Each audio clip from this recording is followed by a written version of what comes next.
He's on a show called Sneaky Pete, yeah. which is available now on Amazon Prime. Yes. Hey, Giovanni how you Ribisi, doing? what's going on? All right, nice to meet How are you, Nice sir? to meet you.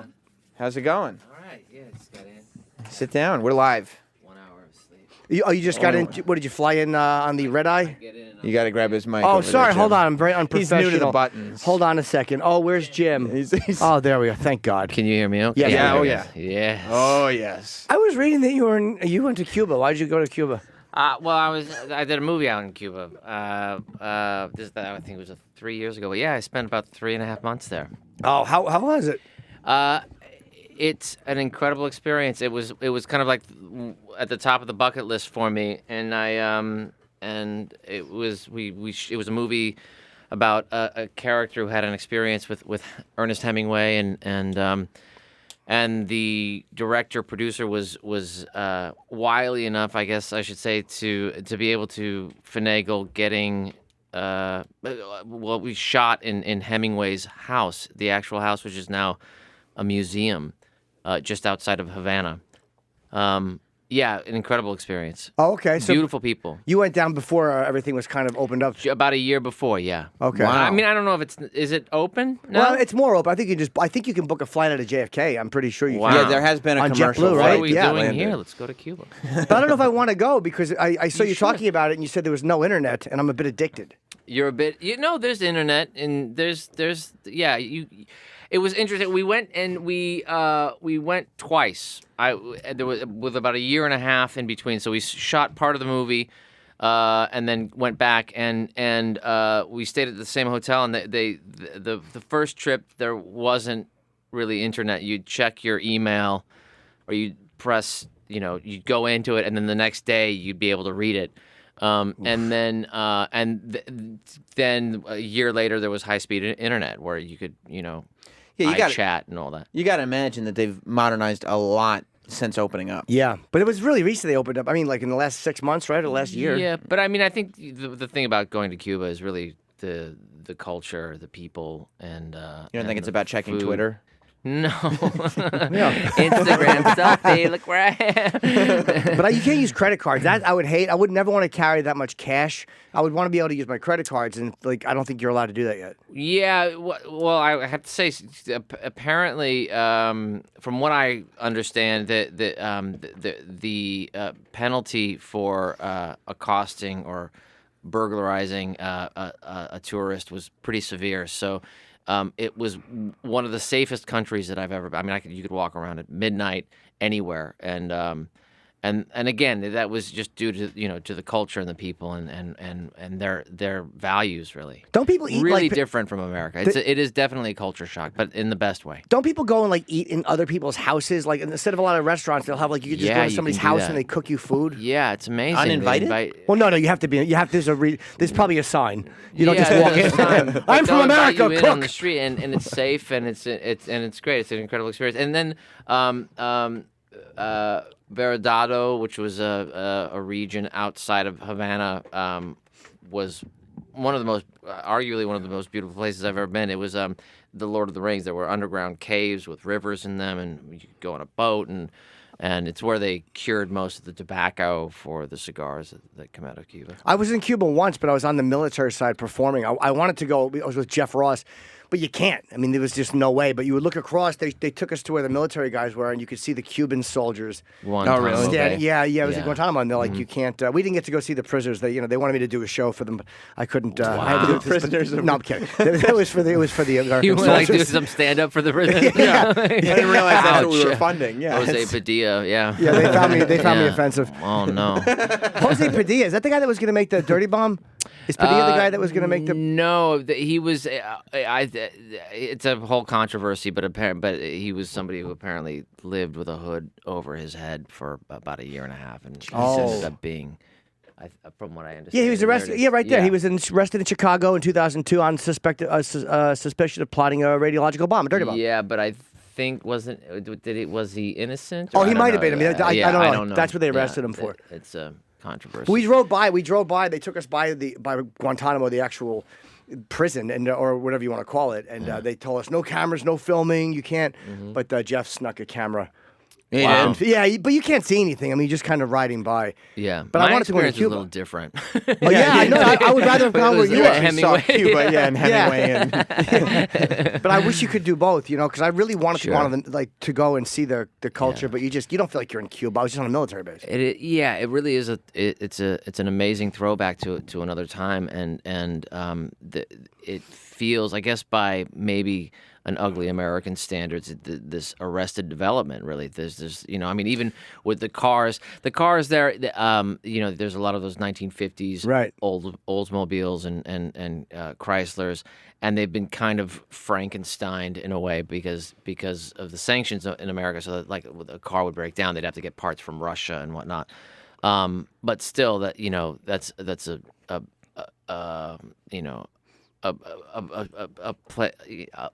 source of pride, I guess. I don't know. Yeah, there's a lot of Search for classic cars there. Yeah, Yeah. beautiful. But the architecture and just the region. I mean, it's just beautiful. there were people that didn't want it to be opened up because they didn't want that culture like going away. They didn't want that interfered with, and felt like once it got more open, once you'd you have do, to and then add suddenly, stuff in like, for you open tourists. McDonald's there, and that's. I mean, I guess that is sort of a concern, but I don't know. I mean, I think there's enough integrity there that I personally wouldn't necessarily worry about that. Yeah, I would like to go. It's just one of those things. And when I read you've been there, I figured it was before they opened it up. Yeah. You were in Lost Highway, which I love. I think that's really Oh underrated. yeah. Oh cool. Yeah. What did you? Who did you play in? I haven't seen it in years. That was one of my first movies, and I went in. I remember I went in to meet with David Lynch, who I'm such a big fan of. He had his hair, I think it was standing like 6 feet off from his forehead. Was he a little weird? But just sort of had his attention on making a movie as opposed to the way he looked, really, I think. But he's just such an incredible inspiration, and that movie I love. I had You Blink and You Miss Me, but that was just one of my first. Who was your films. scene with? Balthazar Getty and Natasha Gregson Wagner were the other actors in it. And I guess people have different interpretations of the film, but this was I was a friend of the young Bill Pullman in the Okay, yeah. Richard Pryor was in that, wasn't he? He played a Yeah, mechanic or something. right, He had yeah, a amazing. weird scene. Yeah. And Robert Blake was so amazing, creepy in so that. creepy, right? Yeah, incredible. I was actually in an acting class with Robert Blake. You were? Yeah. Why would he still growing take up. acting class? Oh, this is had- like long after Beretta. Well, yeah, I mean, but it was actually during that time, during the whole controversy with him, where he was. For killing his wife. Yeah. Yeah. Or allegedly, whatever. And he was going to acting class during that time. That's cool. I guess he knew he doesn't have to testify. Yeah. I think I better brush Yeah, up. I guess brush up. It's my greatest role. Yes. I said, honey, I'm going to get a salad. Oh, this guy's good.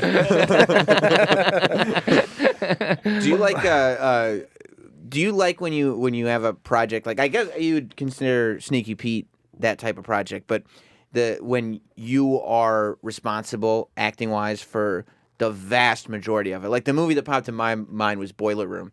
Oh yeah. Because I love the movie Boiler Room. Oh, thanks. Yeah. But like that movie is pretty dependent on your performance because you're in almost every scene. Yeah, I don't know. I don't think you can. Looking at it like that is so overwhelming that you just decide not to. I guess you don't look at it like that. And one of the things about doing television, or with this specific scenario, is that it's an organic story, and so you don't know what the next episode or the 3 episodes ahead of you, Right. where it's going to be, and I think that's one of the exciting aspects of it, because I think as an actor, at the end of the day, you're training yourself to not know and to sort of discover, especially in this day and age and the way stories are being told. But I think that no, I mean, I think I was just excited and wanted to keep my mind open, especially working with this cast. Yeah. Brian and Margot and Peter Garrity and all those guys. I didn't know Bryan Cranston was in it. I just watched the pilot, and then Yeah. I see him pop. I'm like, holy the shit! very I had end, no yeah. idea he was in this. And I probably Yeah. should have known that if I'd read about it. But it was nice to see him. He was great. Well, yeah. It's interesting because the show started out on CBS. It was a pilot for CBS, and then David Shore was running the show at the time, And then when it went over to Amazon, Graham Yost and Fred and the rest of the producers came on, and then it really kind of becomes a different show. It's its own show. It's more of a cable show, I should say. Isn't that better though? You have the freedom of language and content freedom. I think so, yeah, and I think that it feels like it's a part of what's going on television now, which is I feel like it's really the or a golden age of television, where in the last 4 years, really since I think probably House of Cards, you have television reinventing itself, and it's a different medium in a way. It's not that procedural thing. So yeah, I think the show became it jumped into a different medium really. Years ago, movie stars wouldn't do TV. It was Right. just like a frowned on thing. You just didn't do television. if you're a Yeah, movie star. but this is different. I mean, this is like doing a long form television. I mean, a film. And It's also because it doesn't like break for commercials every 10 Right. minutes, so Right, you yeah. kind of know you have the perception of the audience's attention. Yeah, but you're there not was going to get a snack every. yeah, there was also sort of, I think, not to sound pretentious or whatever, but I think that there is an evolved, sophisticated cinematic language, if you will, and I think that you found a lot of that and a lot of people exploring that in the '90s with independent films, and I think that became so saturated that you sort of you lost the plot there for a second, and I think television and the Netflix and the HBOs and the Amazons commandeered that sort of intellectualism or that breadth and that depth for storytelling, because you can it really is, again, like when you saw True Detective the first season, it was just a revelation, really. Yeah. But it makes regular TV almost look childish. Like it's hard to watch a drama on regular network TV when the lead cop is like, "You better watch it, Buster." You're like, "Oh, that's nobody talks like that." And then you switch the channel, and then someone's finishing the same sentence at the end of a different show, right? Yeah, watch. It's a totally different network. Yeah. It doesn't feel like you watch. There's much more realistic language and stuff like in Sneaky Pete and Dominic Lombardozzi is in the pilot. He's from The Wire. He played Herc on The Wire. It was great to see him, and Yeah, it's really Dominic's good, man. great, It's well yeah. acted. And Yeah. It's Are there an awesome scenes? story. Oh, thanks. Like when you're doing scenes in this or anything, are there scenes that just like stay with you? Like, yeah, that was a good one. I like that one. Like going back to Boiler Room, for some reason, I've never, since I saw it the first time, like I recite it to my wife all really? the time Oh, just wow. because it's the scene where your dad is in the diner with you, and you're talking about your relationship with him, and he goes, "Seth, I'm not your girlfriend. I'm your father." Relationship, and you have this like look of like pain and concern, like you're just trying to communicate, and your dad just wants none of it. Like, what are you doing? Yeah, well, I have one of the worst memories in the history of being a human being. Really, I think that, but that's part of, I think, just being an actor. That especially with this show, there's so much that you do in one day. You're doing an hour or filming that over the course of 9 or 10 days, and you really, it's all about just sort of like being there and being in the moment and doing the best job that you can. So you have to discard what you did a half hour ago or before lunch or whatever Right. that is, and so a lot of it feels like a little bit of a blur, and it's so intense. It's 16-hour days, and it's that. But you're just sort of trusting it, and I think and at the end of the day, it comes down to really just sort of like trusting the group of people that you're with, and knowing that everybody's just wanting to do the best job. That sounds like a really pat, trite answer, but it's true. It really is true. It is this thing where you just sort of dive in, and for 4.5 months, yeah. Oh, sorry. How long was Gangster Squad delayed? Because I remember you guys did that, and there was a Colorado theater shooting, and they delayed it, and they had to reshoot it. How long were you guys pushed back because of that? The release, you mean? Yeah. That became a little bit of an issue. I remember hearing about that, and I think it was only a couple of months. I don't know. Maybe. Yeah, I mean, you have to. There's a responsibility with what we do and how it affects society and current events and all that. But I think that I don't know. Maybe that was a little bit of an overreaction. There's a specific scene in the film, and I tend to really, maybe I'm wrong, I don't know, but differentiate, entertainment and going to the movies and buying a ticket and going, okay, I'm going to watch a story to. But I guess, yeah, you do have to be sensitive to, of course, the victims of that tragedy and what happened. So yeah, they reshot the scene too, right? Didn't they reshoot it? I think so. Yeah, that's right. I mean, my recollection of the doing that film was just was really great. Anthony Mackie and Ryan Gosling and Josh Brolin, who I'm a huge fan of. The whole cast was really, it was just such a privilege to work with those guys and that director, Well, it was like after 9/11. Do you remember Spider-Man came out? And in the Spider-Man, the Tobey Maguire, the first one, there was a great scene where he puts a web between the towers and a helicopter gets caught. But then after 9/11, I think they had to reshoot it, or they took that scene out because it would just be too It's almost like you're being sensitive to the victims, but you're also, there's like a vibe where when it's a national thing, the magnitude of the people story might not want to, like, oh, I don't want to see that. Yeah, you know exactly. what I mean? I don't want to be guess so. reminded of that right now. It is that, yeah, I think so. I guess it's part of the politics of making movies and making movies on that scale, and so it's something that I don't really understand. Did you ever go through a period where you didn't want to act? Because you've been acting since you were a kid. Mm-hmm. Like, was there ever a time when you were like, I'm not gonna, I don't want to, I don't want to do this. I want to do karate. Or something. It's just Well, something. it's funny that you say. I did want to know. Dance.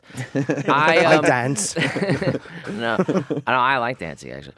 Are you good? I don't think I'm good, but at a certain point you just have to, say fuck it. yeah, say fuck it. But let the people know if they're doing another La La Land or whatever. Giovanni's Absolutely. here. Don't let him forget that he danced. That's interesting.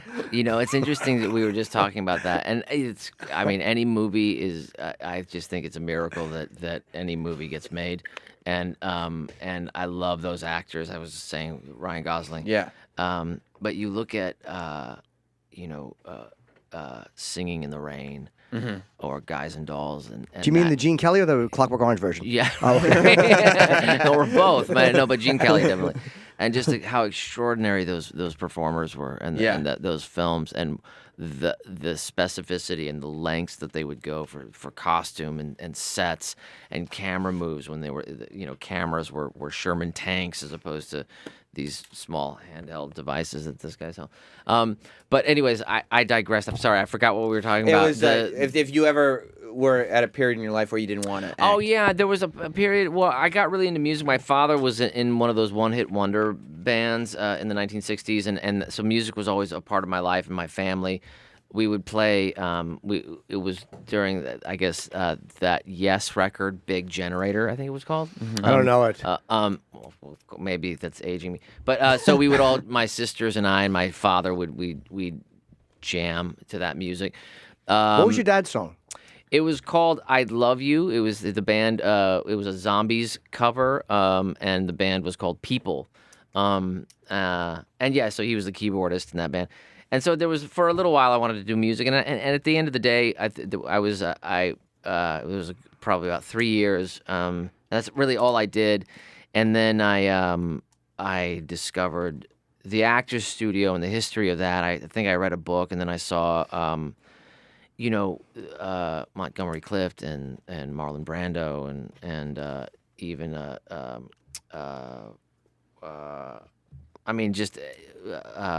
James Dean and then into the 70s and with all of that, and it really just refocused me and gave me a purpose, really, to. And they're saying, though, you talked about liking Ryan Gosling. Who's the actor that Miles Teller? They said might have turned that. Him and Emma Watson may have said no to those roles. Like, have you ever said no to anything? And you're like, oh fuck, why did I say no to that? No, I don't think. I mean, yeah, sometimes you go, oh well, maybe it would have been cool to do that, but no, I no regrets. And I think that I think it's a philosophy where you are where you've decided to be and or where you want to be ultimately, and there's an argument for that. And no, I mean, I think I feel fortunate, really. And right now, specifically, I couldn't be happier, again, working with the likes of Mr. Bryan Cranston and the rest of the cast, and then also because we got picked up for another season. So You that's did, right? That's yeah, amazing. Congratulations. Yeah, Yeah, Variety gave it a thanks. good review. I read the review, but it's really good. Yeah, so going into that and wanting to come out, just to hopefully improve and on whatever we have, and put more focus and effort into that. So I noticed you stopped. Oh, go ahead, Sam. I was about to say you were also in the band The Wonders before they became popular, right? the Wonders, Yeah. right? The Oneaters, Yeah. How was Tom Hanks? He directed Oh that, my right? gosh, it doesn't get better than that Tom thing Hanks. you do. Is like, and when you're doing a movie like that thing you do, because it came out in the '90s, late '90s, Yeah, wow. and it's a little like left of center to just come out with this movie about a one-hit wonder band in the '60s that you just kind of, or '50s, '60s that you just kind of make up. Early and '60s, yeah. It's just the story that Tom Hanks wants to tell right now, and he wrote it and directed the whole thing, Yeah. and it's become this movie that like people worship.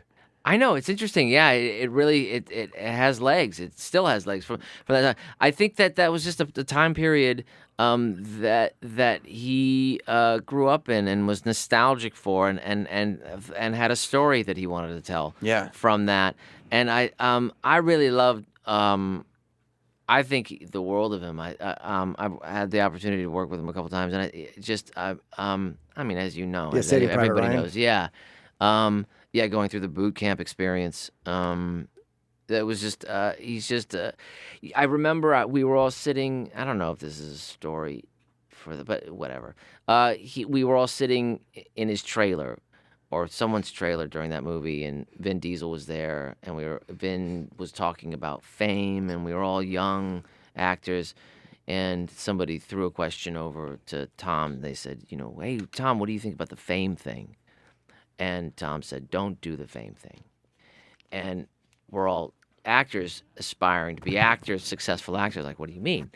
And he sort of changed his mind. He said, well, no, it's actually, I'm actually trying to figure out what the point of the story is. But he said, but I guess the point, it was just an interesting moment, like of him looking at that, just his humility. And he said, well, no, like one of the things that he really does appreciate is the fact that he got to meet specific people like Neil Armstrong and through his career, through the different movies and characters that he had to explore and all that, and how fortunate, but just really an amazing man, an amazing family, just madly in love with his wife, and How And long he was doesn't. By the way, he doesn't have to be cool. The fact that you're a bunch of young actors in a trailer with Tom Hanks and he's hanging out with you and he's giving you advice. Like there are a lot of actors, especially at that point in Tom Hanks' career, where he could have been like, I'm not hanging out with the young guys. Like I don't. You know what I mean? Oh no, yeah, no. He's just he's all about just wanting to, I think, really do the best work that he can, make the best movie, and take responsibility for that. Yeah. How long was boot camp? That was about 2.5 weeks. Oh my! So they had a bunch of actors like going through a yeah. legit boot camp, Yeah, it was. or as close to legit as you can make It was it. close. Yeah, we had a guy who was a real drill instructor, and we had the supplies from that the Army Rangers were using from World War II, and the tents, and we all bivouacked, as they call it, set up the campsite at this airfield. From what I understood at the time, it was Hampstead Heath or around there, and I mean, I just remember sleeping in mud for 2, and So you weren't going back to a hotel at the end of the night. You were legitimately staying there. Oh yeah. No, we were sleeping out there for 2 weeks. Yeah, there was some of the guys remaining nameless actually were just like they didn't want they walked away from it. They walked away from a Spielberg movie. No. But they said no. I'm calling SAG right. Wow, really? Oh my God! They said I don't have to do Calling this. SAG. No. But it was that's I mean that's one of those unforgettable experiences where you again, because you're doing a movie and because you get to go meet people and go explore different worlds and lives that you just cherish, really. It was absolutely one of the hardest things I've ever done. And the relationship with apparently I think he was actually a colonel, but we called him Captain Dale Dye.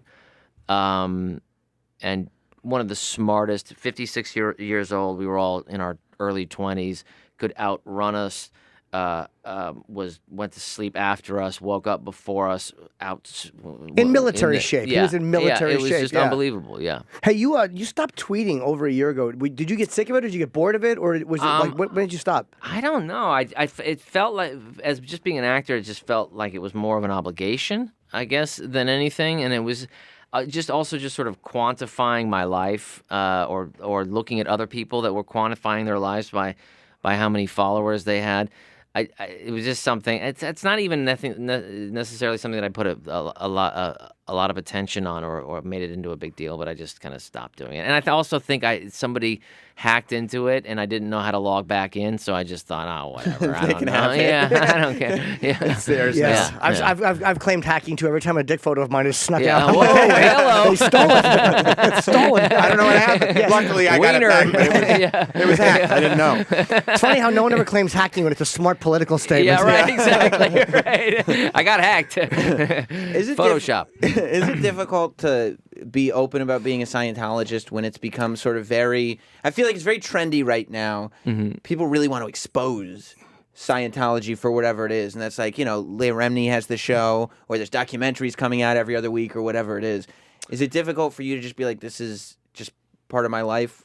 Yeah, I don't know. It's interesting because it is this source of controversy that somehow became this thing, and the more you talk about it or have unearth these people that have had problems, the more you can have create something that's controversial. And for me, and I speak of that, but this is just my perspective and my own outlook on it. That it's a personal thing. It's something that works for me, and I think it's that simple. A lot of people want to talk about it or have opinions about it, and you'll find that most of those individuals, from my perspective, and I speak to a lot of people about it, that they've never read or really are not educated as to what Scientology is. They've never read anything that Hubbard's written, and yeah, I mean, it becomes, it's this interesting thing because you go, this is my religion, the philosophy that I study, mm-hmm. That is essentially an applied religious philosophy. The other people who come on to shows or do interviews or talk that don't get really asked about being Christian or Jewish or Buddhist or and probably just because Scientology is newer, so you know what I mean. It's almost like when at the birth of Christianity or something. It's like now this is kind of a newer one, so there's more. Sure, yeah, and it is. I think that before you are a Buddhist or Christian Scientologist, you are who you are, and I don't think that. Maybe Leah, who I've known since I was a teenager, had a problem. I have a sneaking suspicion that it was probably an issue with one or two people in the Church of Scientology. Or maybe it's broader than that, and then it just seems to have festered. I do have to say though. I can't help but wonder, somebody who's doing a whole season about that subject, that they're not getting paid, and there's a lot of money behind it. It's turned into such a controversy to where you go out, you make a documentary about it. The person who's doing that is making money off of it. So there could be other motives. Yeah, and so that's again, it's not even necessarily that it's something that I would care to discuss to the extent because it is something where if somebody has a question, it's just somebody like the only thing that you can really say is, yeah, it works for me, and if you're curious about it, go ahead, go pick up a book. Which is kind of the same with every single religion. or any topic. Right. Period. Well, I guess that's true. Yeah. You know? You used to tweet a lot about NASA too. Are you big? Are you a big space buff? I hate to say buff. I just couldn't think of a word after space. Yeah. Space Well, person of course, sounded even dumber. Yeah, I mean, it really. You an astronaut? Yeah, you a big space guy? Guy, are you an astronaut? Spaceman? No, I'm not an astronaut. I'm an actor. No, yeah. I mean, of course, I have a fascination. I probably just as much as the next guy. I'm not that knowledgeable, but yeah, I think it is. Yeah, I mean, how can you not wonder about that? Especially today, in this day and age. Yeah, It's no, I speak amazing. about it publicly. Space, you mean? Yeah. I it's don't know what I'm talking about, but I just talk about it. Well, it's People hate amazing it. how obsessed people have gotten with space because, like, physicists like Neil deGrasse Tyson and Michio Kaku and people like that Lyle have become. Chipperson. Well, I don't know if Lyle Chipperson is one, but they've become celebrities, like in the sense that, like, it's a mainstream Absolutely. thing that if you Yeah. can speak Carl to Sagan, people, born out of that culture. Yeah. in a language that they can understand, it kind of blows people's minds. Yeah, and there are so many mysteries out there that are questions that we know are legitimate questions now that do apply to physics and the fabric of our existence, really, and really. I think it's the same. I guess maybe this goes back to the same questions that somebody might have of space are in this maybe right next door to the same reasons why you might have a religious philosophy. In that why are we here? What are we doing? And a lot, that said, there's still a lot of focus where the today's religion arguably could be technology or status, or whatever that is. But We got to wrap up this. I want to ask sorry. a much Sorry, dumber. you were like, I'm just saying, we gotta go. No.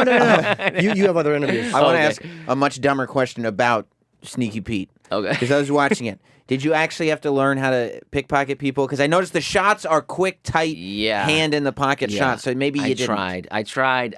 But then we had a guy there that had been doing that for 10 years, and I just couldn't compete. I would love with that to have that skill. I know, right? To just be able to brush or up the against cards and all that. Yeah. Yeah. I Like wouldn't Matt like Damon that. in Ocean's 11. Yeah, my Just- gosh. yeah. Yeah. I'd rather just ask and receive, but you guys Yeah. do what you guys